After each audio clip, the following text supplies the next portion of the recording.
¿Es inconstitucional el tema de que lo hayan mandado a la cárcel? En mi opinión, sí, y es bien simple. ¿Por qué? Porque el país establece un marco, y el marco es que toda persona goza de libertad, salvo que te agarren en flagrante delito, o hay un mandato judicial motivado, lo dice la Constitución, no lo estoy inventando. Es decir, tú tienes que conocer por qué razón te están deteniendo. La pregunta del millón es, y me sorprende ahí que César haya dicho eso, porque, oye, lo han detenido ya en Tumala, ¿cuántos días van? ¿Cuántos días más van a pasar? Van a pasar 7 y 5 más o menos, 12 días. Ya, bacán. ¿Y cuáles son las razones por las cuales está preso? ¿Por qué le dieron 15 años? ¿Cómo han valorado todo eso? Es decir, en nuestro país te meto preso y después te digo por qué razones son. Eso es totalmente inconstitucional. Ok, entonces él argumentaba justamente respecto del caso del TC, que justo lo escuché, fue un caso de 5 años. Ahora, no porque haya sido una bestialidad que le hayan dado 5 años, se justifica que sea 3, 4, 5 o 12 días, como en el caso de Ollantumala. Es que, a ver, yo creo que parte un poco el tema de que no le voy a dar un argumento a favor a él, y por esa razón creo que cae en ese error. ¿Por qué? Porque entonces quiere decir que hasta 5 años está bien esperar, pero 2 semanas no.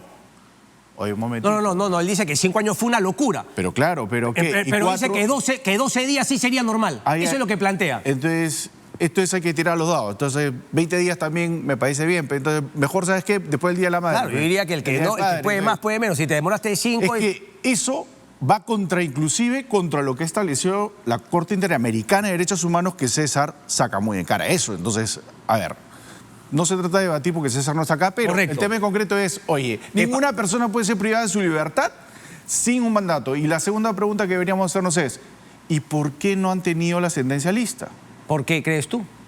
Porque definitivamente la deben haber hecho a último minuto. Y yo lo que he escuchado del adelanto, hay varias cosas que me parecen incoherentes. Porque acá se tiene un grave error. ¿Cuál es?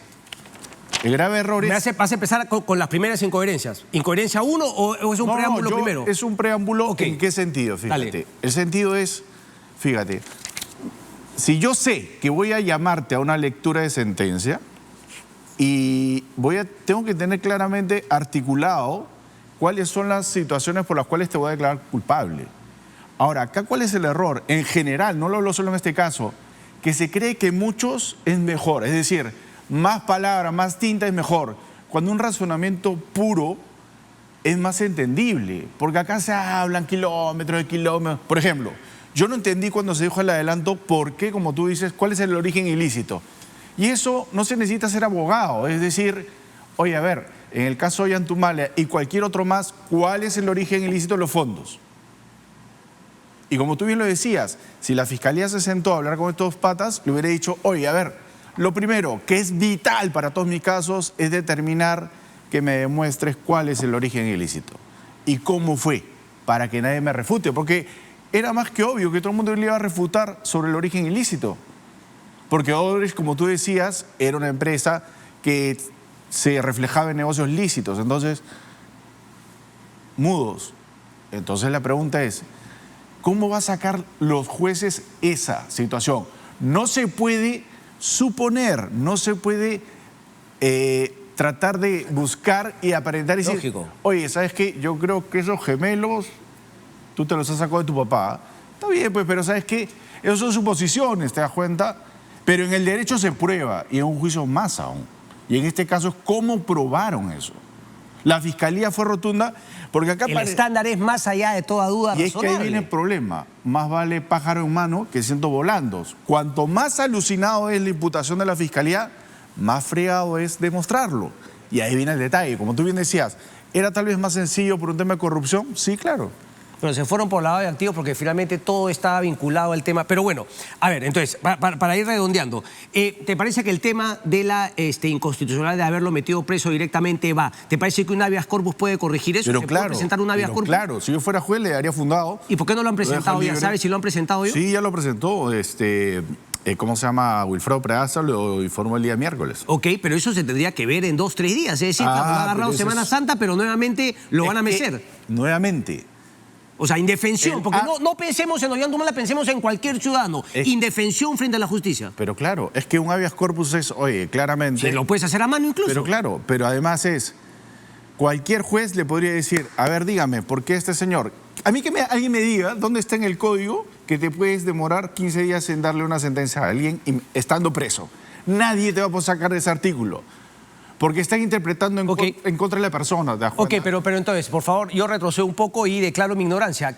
¿A quién se le ocurrió el adelanto de sentencia, digamos, como una institución en la cual tú podías mandar a la cárcel a alguien sin darle los fundamentos de por qué lo mandabas a la cárcel?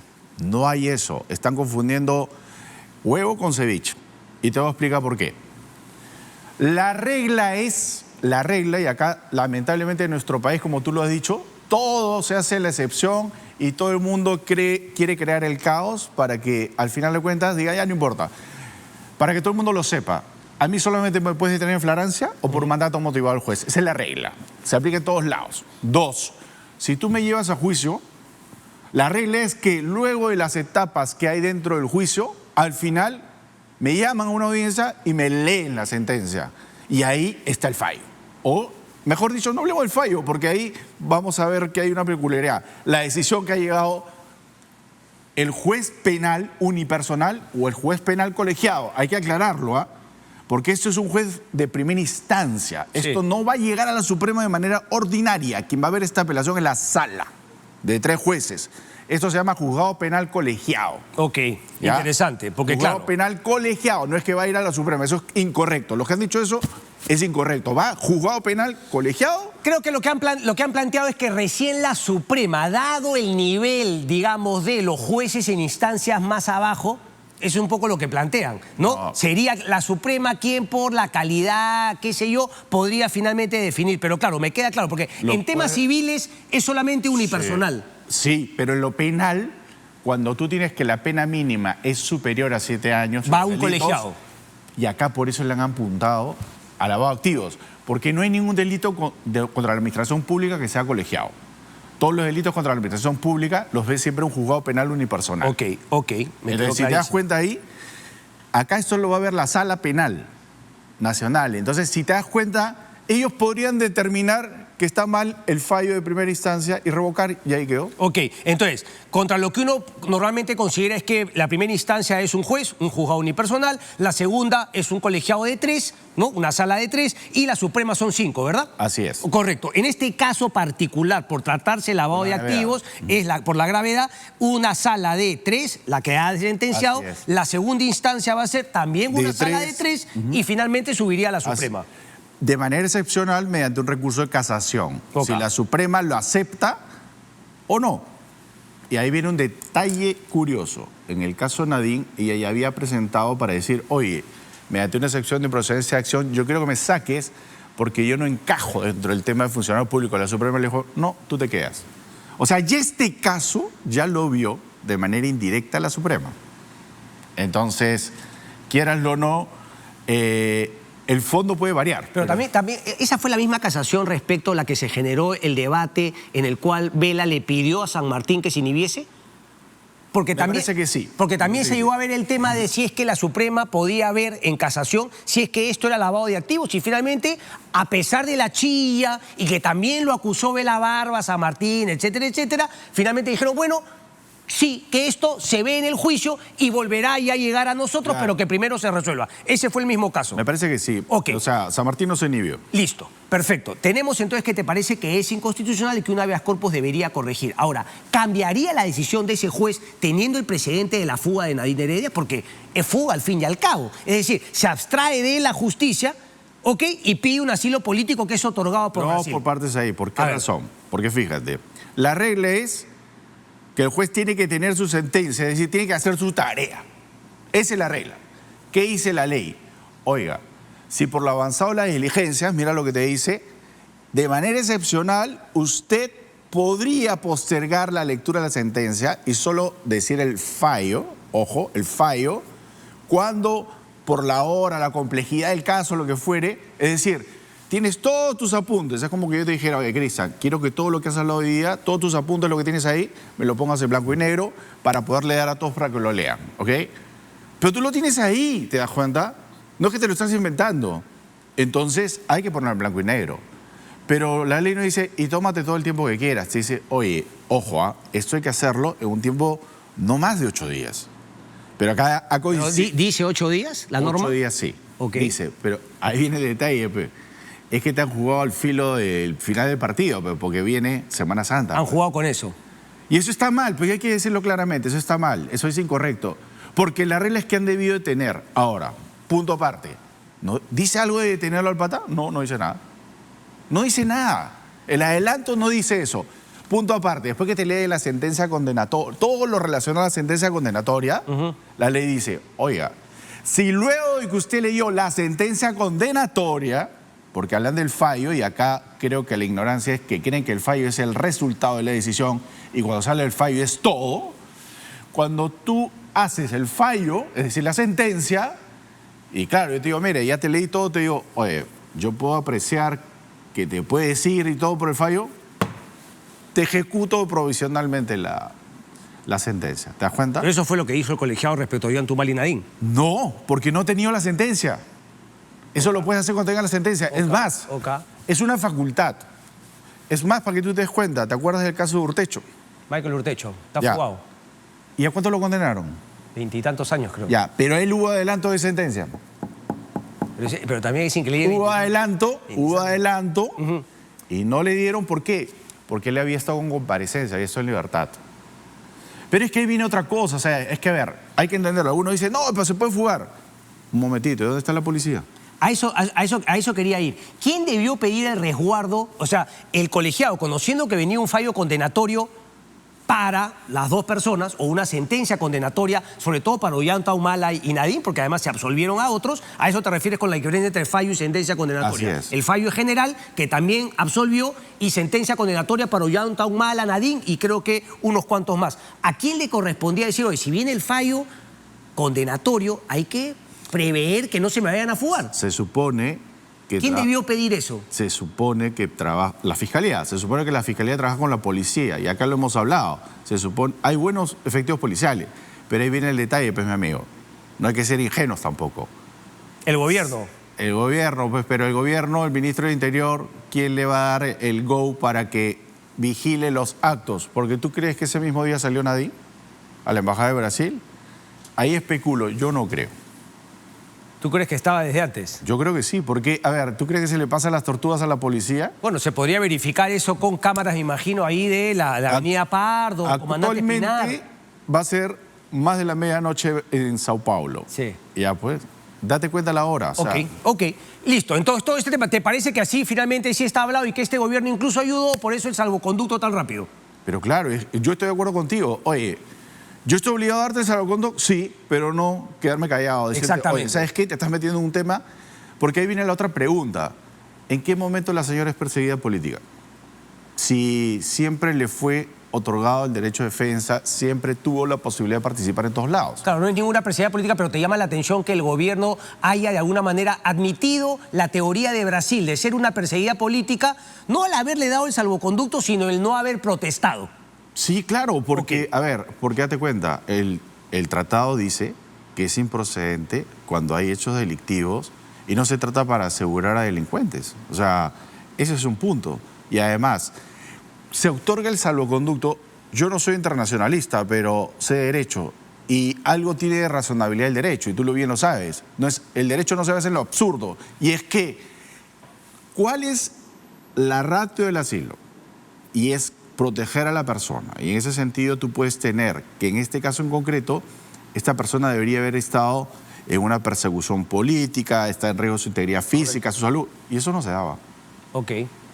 ¿No? Entonces, y lo que haga Brasil es el tema de Brasil. Correcto, pero Perú debió dejar sentada a su... Es que si no... Ahora, ¿tú crees que tampoco se podía negar a dar el salvoconducto? Si no hubiésemos tenido a una Nadine Heredia metida en la Embajada de Brasil al estilo Aya de la Torre en la Embajada de Colombia. Mira, es que no puedes. Era un tema que tenía que darlo, pero claro, obviamente es una cosa... Y ahí viene el detalle para que todo el mundo lo entienda. Pedir un salvoconducto, pedir un asilo es más complicado que pedir una visa. ¿Por qué? Porque tú sabes que vas a chocar con el país vecino y en esa medida tienes que evaluarlo. Pero Brasil, discúlpeme, uno ya no, se pone nervioso cuando digo ilusora, pero se zurró en el Perú, Claro. en Dina Boluarte y no sé qué cosa. Pero o sea, no- se zurró porque pero- por la situación política de Perú y porque el presidente ahí en Brasil está en las mismas. Pero lo cierto es que no es que le toques la puerta y te abra la... Porque tú le No, tocas pero la puerta... ahora conociendo al abogado que sale en todos los medios, queda claro que había una coordinación previa desde mucho antes. La pregunta es, ¿y por qué Ollanta no? Es que yo creo que ellos creían que podían ser absueltos. Eso también lo dije. Porque, a ver, vayamos ahora a la sentencia condenatoria en sí respecto de Nadine y Ollantumala. ¿Cuál es tu parecer? ¿Está bien argumentado? O sea, a priori... Es que no podríamos No conocemos los argumentos. Porque ahorita yo lo que he visto, si tú te das cuenta claramente, es un bosquejo. O sea, ni siquiera es que tú hayas Ya, pero escuchado... entonces ya te suelto un par de pepitas. El dinero de Venezuela es ilícito porque Chávez era un dictador y por lo tanto un dictador seguramente no hace negocios ilícitos, ergo suponemos que ese dinero era ilícito, era dinero lavado y que finalmente lo recepcionó Nadine Heredia.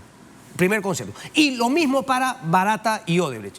A pesar de que Barata en ningún momento de su acuerdo de colaboración admitió eso. ¿Te parece, digamos, un argumento sostenible? No, porque eso, a mi modo de ver, se demostraría que no conoces Venezuela. Venezuela puede haber una dictadura, puedes estar en desacuerdo con ellos, pero hay empresas que funcionan. O sea, y en ese sentido hay empresas que generan y pagan impuestos también. Entonces, el hecho de que ellos hayan traído dinero puede implicar varias cosas, como tú bien lo decías, pero de que sea ilícito tú tienes que demostrarlo. Y ahí viene de lado, tan gravitante fue la declaración de Belaúnde, que en este caso en concreto determinó la ilicitud, pero es un testigo impropio. ¿Cómo lo valoras? Testigo impropio, ¿por qué? Porque también está investigado. Sí. Entonces tiene un beneficio. Sí. La pregunta es, ¿y tangiblemente cómo? Pero Belaúnde solamente puede confirmar que él vio la recepción, la llegada y la entrega de dinero a los Humala. ¿Cómo puede Belaúnde ser él la prueba de que ese dinero era ilícito y era lavado? Yo no creo que no está aprobado de Venezuela, por lo que hemos visto no está acreditado. Ok, pero lo de Odebrecht y Barata me parece mucho más grave, porque, a ver, si tú lo hubieses tenido de colaborador eficaz a Chávez, lo apretabas y le decías, era ilícito el dinero que le mandé a este idioma de Ladín, y en el caso de Barata lo tenían, se supone, literalmente, agarrado de los cojones para hacerlo, decir toda la verdad, y no dijo nada parecido a admitir que el dinero de Odebrecht era dinero lavado y que ese dinero se lo entregó a Ollantumala y Nadine. ¿Cómo puedes, digamos, no? Pero es que además hay otra cosa. Así lo hubiera dicho. Tienes que probarlo. Pero no, es que así lo hubiera dicho Barata. O sea, no tengo nada con Ollanta, ni los conozco tampoco, pero el tema es bien curioso. ¿Por qué? Porque tiene que acreditar la Fiscalía que Ollanta y todos los demás que están ahí sabían Esa es la otra parte. que era ilícito. Esa es la otra Eso, parte. No está bastante... Es como tú decías, ¿no? Las tres figuras que comentaba, ¿no? La ceguera voluntaria, ponerse deliberadamente una venda en los ojos, la existencia de deberes especiales de control, esto no se da, esto me parece que es más para instituciones o qué sé yo, o la prueba del conocimiento real que el receptor tuvo sobre lo que estaba ocurriendo. ¿Cuál de esas tres será? ¿Te parece que alguna de esas tres se puede sostener con lo que se conoce? No. Tanto así, por eso yo te decía, es más factible haberle imputado corrupción, que encaja ahí, que lavado de activos. ¿Por qué? Porque si es que Odebrecht no entraba al proceso en Estados Unidos, nunca hubiera sabido y seguiría compitiendo acá. Es más, tan cierto es que al día de hoy me da la impresión que ha cambiado de nombre. Y sigue trabajando. Entonces, ¿por qué? Porque eso es un espaldarazo para ellos porque están diciendo que se hace actividades lícitas, ¿te das cuenta? Entonces, ahí date cuenta tú, yo tampoco no le veo. O sea, a mí me parece que la Fiscalía se entrampó en una labor titánica ahí, como creo que en otros casos también. Y yo sí no creo, y yo, en mi opinión, creo que el principal punto de obstáculo en este caso, como los demás, va a ser probar eso. Y yo no creo tampoco que este caso los catapulte a decir que ya todo está allanado, cuidado, porque cada caso es diferente.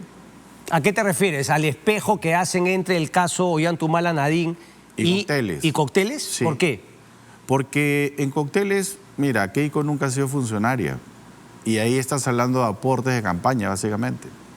Y en ese sentido tan cierto es que en su momento no estaba sancionado que al día de hoy sí. Pero además, ¿cómo ibas a acreditar que era...? Ya, pero déjame volver un poco a César, ¿no? A quien yo le tengo mucho respeto y todo, pero que claro, siempre me juega un poquito, ¿no? Queriendo un poquito confundir con su meditación. Es que a César le gusta la filosofía, bro.